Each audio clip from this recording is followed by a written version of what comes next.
What's going on, everybody? Welcome back to the channel. In today's video, we're going to bring back the trade recap. I did not upload any videos for a week. We had our editors, he was on vacation, he was out of town. But don't worry, we're back and we're going to go over a great trade that we took today on SPY, which was a short position. And now I'll talk about why I took that position. I actually have flipped that trade long now. So I explained to you guys why I took my partials, I took my profit, and then I flipped long at where I did. So as you guys know or might not know, close down the Discord. So if you want to trade live with me, now there will be a wait list. We will only accept 5 to 10 new people every single month, and it'll be a little bit different. So if you want to trade live with me every single day, get the place. Over 90% win rate over the last probably 4 to 5 months at this point. Make sure you get on that wait list now before it's too late. So I'll leave the link down below. Let's dive straight into the video. We'll first talk about the short position that we took here, and as you can see, we entered right pretty much near the top. Our exact entry was a 950 candle. So I was running this candle with a stop loss above this high right here that was on Friday, which was 415.38. And I really had this resistance from this level, right, 415 level, right around 415.10. That was my exact resistance I had run out. And then I saw the price slow down on this first candle. Close below it, and then this third candle eventually send it lower.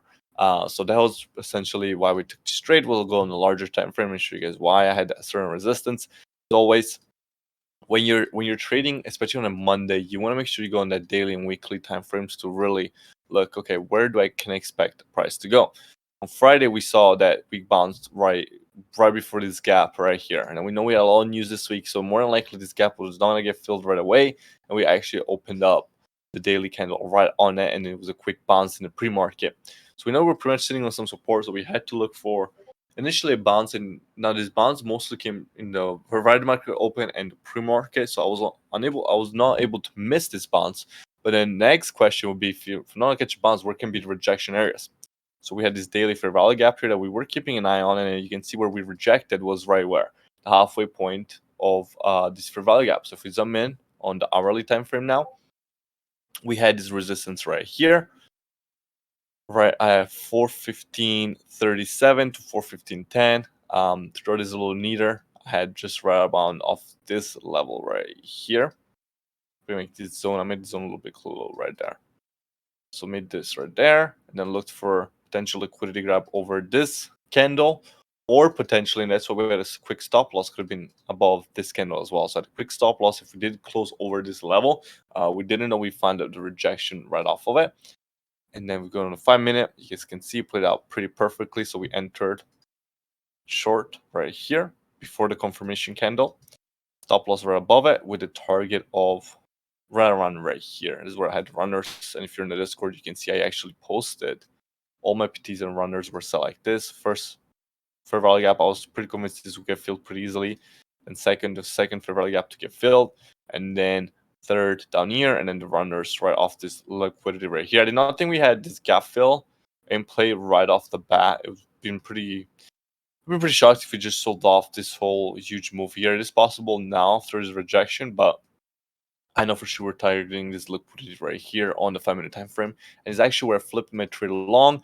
Saw liquidity get taken out, quick big candle right after, creating the displacement, and then entered long for a quick scalp off this level.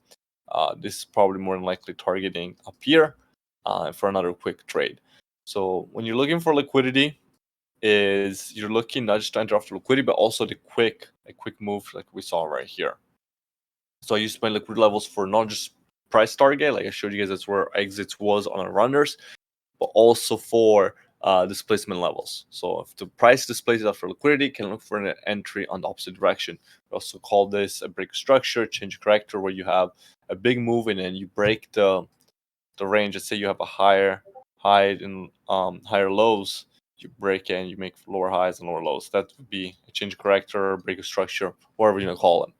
Now we see struggling the fair value gap, so that would have been your first PT, and then eventually look for, if you get really bullish, even a new high day.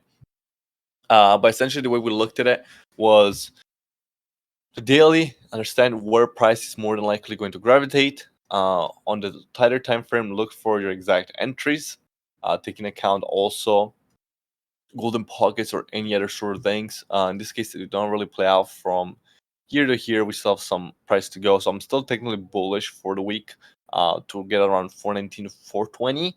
No, it's not gonna happen in a day because it's a $7 move on a SPY, but I'm still overall bullish. But I did see the opportunity on the short side after a big move up, right? You don't want to long the top because then the risk to reward doesn't make sense. Look for the right risk to reward, and then took the opportunity to go short and give a really beautiful over 100% trade with the 1 day out, and well over 150% if you take the 0 rate. So if you're in the chat room, definitely print it. This is a breakdown on why I took this trade. If you're not in the chat room, get in the chat room. The waitlist is down below. If you like this video on more stock market, crypto market, I'll have a huge video on why I'm so bullish on uranium this week. You don't want to miss this and where I think the market is going to go in the next few months to a year. As always, guys, peace out.